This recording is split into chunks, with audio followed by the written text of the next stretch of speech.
Así es la vida en el Tíbet, el país más alto donde una sola mujer puede tener varios hombres. ¿Qué pasaría si te dijera que en el punto más alto del planeta, donde el oxígeno es un lujo y el tiempo parece haberse detenido, las reglas del amor y la familia son exactamente lo opuesto a lo que conoces? Bienvenido al Tíbet, el techo del mundo. Un lugar donde la espiritualidad alcanza niveles celestiales, pero donde la vida cotidiana se rige por leyes de supervivencia que harían palidecer a cualquier sociedad occidental. Aquí, en la inmensidad del Himalaya, ocurre un fenómeno que desafía la lógica moral moderna. Una sola mujer puede estar casada legalmente con varios hombres al mismo tiempo, y a menudo, esos hombres son hermanos entre sí. No se trata de una fantasía ni de un libertinaje moderno. Es la poliandria fraternal, una tradición milenaria que ha mantenido unida a esta nación bajo las condiciones más extremas de la tierra. Mientras el resto del mundo debate sobre la fidelidad y la monogamia, en las aldeas de las nubes, compartir esposo no es una opción, es una estrategia de supervivencia económica. ¿Cómo funciona un hogar donde tres hermanos comparten a una misma esposa? ¿Quién es el padre de los hijos? ¿Cómo se evitan los celos en un entorno donde la privacidad no existe? Hoy vamos a subir a más de 4.000 metros de altura para entender por qué este pecado social es en realidad la piedra angular de la cultura tibetana.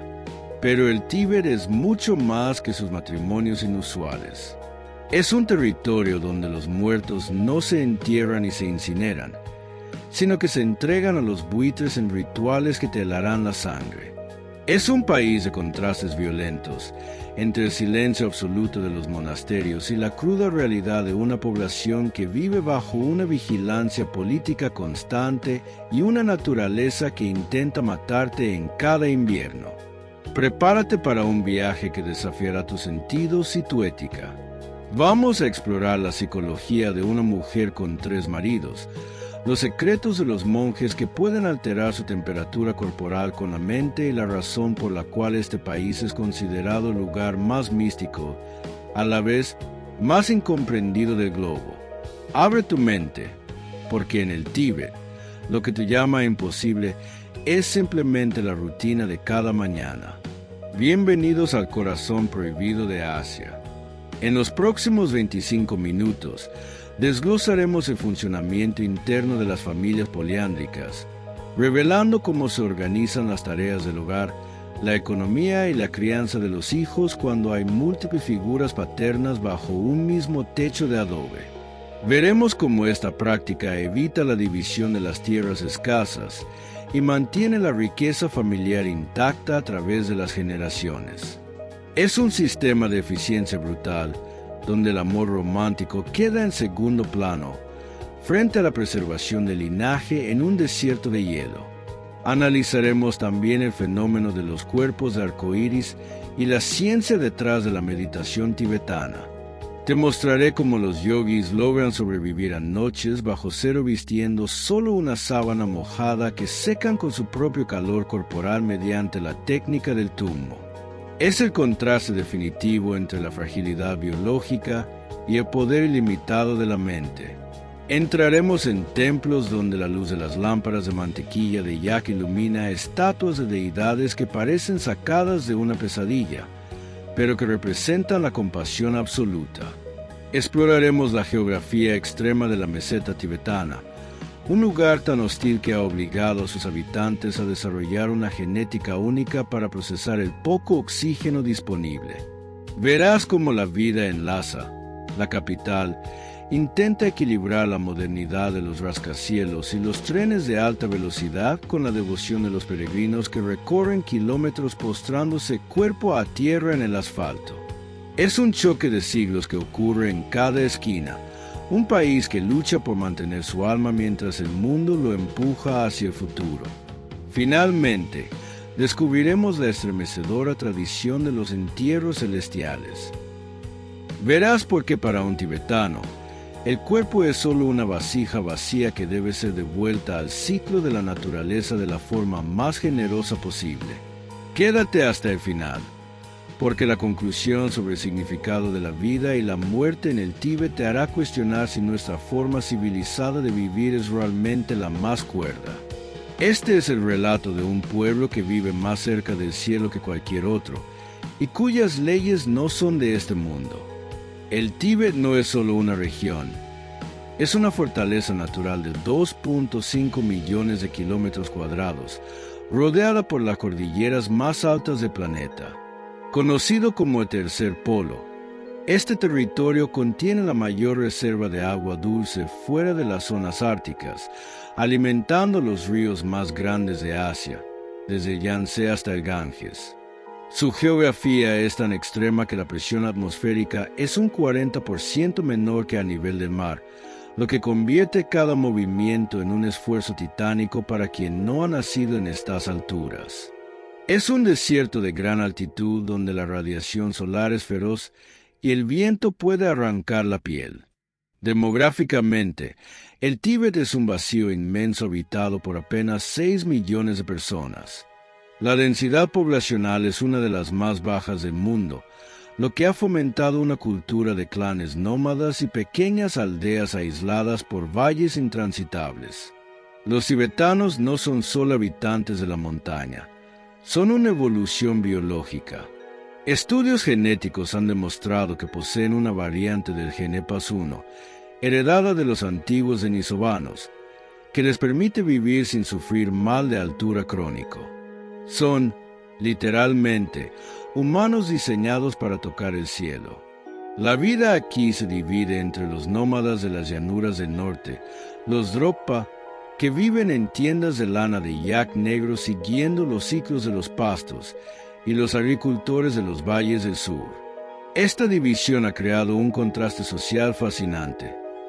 Mientras en Lhasa el comercio fluye, la tecnología china transforma el paisaje urbano. En las zonas rurales el trueque y las leyes ancestrales siguen vigentes. La demografía tibetana está marcada por una fe inquebrantable.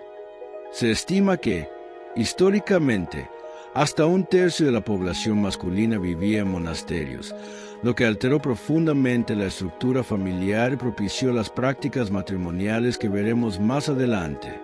Pero el mayor contraste demográfico es la relación con el entorno. Para un tibetano, el paisaje no es algo que se posee, sino algo que se habita con permiso de los espíritus locales. Cada montaña es la morada de un dios y cada lago es sagrado. Esta cosmovisión ha impedido la explotación industrial masiva que vemos en otras partes de Asia, manteniendo el aire y el agua en un estado de pureza casi prehistórico. Vivir en el Tíbet es aceptar un contrato de humildad frente a una naturaleza que no perdona errores, donde la demografía se ajusta no por elección, sino por lo que la tierra permite alimentar. Entramos ahora en el corazón de lo que muchos consideran exótico o prohibido, la poliandria fraternal. En muchas regiones rurales del Tíbet, lo normal no es que un hombre tenga varias esposas, sino que una mujer se case con un hombre y, automáticamente, con todos sus hermanos menores. ¿Por qué ocurre esto? La razón es puramente económica. La tierra cultivable es extremadamente escasa. Si cada hermano se casara con una mujer diferente y tuviera sus propios hijos, las pequeñas parcelas de tierra tendrían que dividirse, condenando a todos a la pobreza. Al compartir una sola esposa, la propiedad permanece intacta y la familia unida bajo un mismo techo. Desde el punto de vista antropológico, la dinámica interna de estos hogares es un ejemplo de pragmatismo radical. El hermano mayor suele ser el líder de la casa, mientras que los hermanos menores se encargan de pastorear el ganado o comerciar en ciudades lejanas. La mujer actúa como el eje central que mantiene la armonía. Ella debe tratar a todos sus hermanos por igual, sin mostrar favoritismos, para evitar conflictos internos. Sorprendentemente, los celos son raros o, al menos, se reprimen en favor del bienestar colectivo. Los hijos llaman padre al hermano mayor y tío a los demás, aunque todos los hermanos asumen la responsabilidad paternal por igual. Este sistema genera un exotismo social único, una estructura donde la mujer tiene una autoridad doméstica considerable y una seguridad económica que no existiría en matrimonios monógamos pobres. Además, la poliandria actúa como un control poblacional natural. Hay menos mujeres teniendo hijos en comparación con la poligamia tradicional, lo que equilibra la tasa de natalidad con los recursos limitados de la meseta. Es una solución ingeniosa a un problema geográfico que ha sobrevivido a siglos de cambios políticos y religiosos, demostrando que la moral es, a menudo, una hija de la necesidad. Pero el exotismo no termina en el matrimonio. La vida social tibetana está impregnada de rituales que parecen de otro planeta, desde los debates dialécticos de los monjes, donde se utilizan gestos físicos violentos y aplausos para enfatizar puntos filosóficos, hasta la creencia en los tulkus, niños que son reconocidos como reencarnaciones de maestros fallecidos. En el Tíbet, la frontera entre lo místico y lo social no existe. Se puede estar discutiendo el precio de la mantequilla de yaqui. Al segundo siguiente, hablar con total naturalidad sobre quién fuiste en tu vida anterior. Es una sociedad que vive con un pie en la tierra y otro en el reino del espíritu. La historia del Tíbet es una epopeya de resistencia y tragedia que ha marcado el alma de su pueblo. Durante siglos, fue un imperio guerrero que incluso llegó a conquistar partes de China. Pero con la llegada del budismo, la nación se transformó en una teocracia pacífica dedicada casi exclusivamente al estudio de la mente. Esta transición es una de las más increíbles de la historia humana. Un pueblo de conquistadores que decidió que la mayor batalla era la que se libraba contra el ego. Sin embargo, esta misma paz los dejó vulnerables ante las ambiciones de potencias externas en el siglo XX. La mayor tragedia moderna comenzó en la década de 1950, cuando la ocupación china cambió para siempre el destino del techo del mundo. Miles de monasterios, que eran los centros de conocimiento y la cultura tibetana, fueron destruidos hasta los cimientos. El Palacio de Potala, una maravilla arquitectónica con más de 1000 habitaciones, pasó de ser la residencia del Dalai Lama a un museo bajo vigilancia. La historia del Tíbet es la de un exilio masivo. Miles de personas cruzaron el Himalaya a pie, escapando por pasos de montaña a menos 30 grados para preservar su religión y sus costumbres en la India. Pero dentro de esta tragedia, surgen historias de una fortaleza sobrehumana, como la de los monjes que pasaron décadas en prisiones y campos de trabajo, manteniendo su práctica espiritual en secreto, utilizando incluso los granos de arroz de sus raciones para hacer ofrendas mentales. O la historia de las bibliotecas ocultas en cuevas, donde se salvaron textos milenarios de medicina y astronomía que el mundo apenas está empezando a entender. El Tíbet ha pagado un precio altísimo en sangre y cultura por su aislamiento y su fe, convirtiéndose en un símbolo global de la lucha por la identidad. Incluso la muerte en el Tíbet es un acto de historia y tragedia. El entierro celestial Hathor es quizás el ritual más estremecedor del mundo. Debido a la dureza del suelo, permafrost y la falta de leña para cremaciones, el cuerpo del difunto es rociado por un maestro de ceremonias y entregado a los buitres. Para el tibetano, este es el último acto de caridad: alimentar a otros seres vivos con lo que ya no se necesita. Es un contraste brutal con el culto al cuerpo occidental, una lección final de desapego que resume la historia de un pueblo que lo ha perdido todo materialmente, pero que se niega a entregar su espíritu. El Tíbet es el epicentro de un misticismo que la ciencia moderna apenas empieza a validar. En las cuevas más remotas del Himalaya, viven yogis que han pasado años en aislamiento absoluto, practicando el tumo, el yoga del calor interior. Se han documentado casos de monjes que, rodeados de nieve, pueden elevar su temperatura corporal lo suficiente como para secar sábanas empapadas en agua helada sobre sus espaldas. No es un truco de magia, es el control total del sistema nervioso autónomo. En el Tíbet, la naturaleza no es un obstáculo, sino una herramienta para alcanzar estados de conciencia que nosotros solo vemos en películas de ciencia ficción.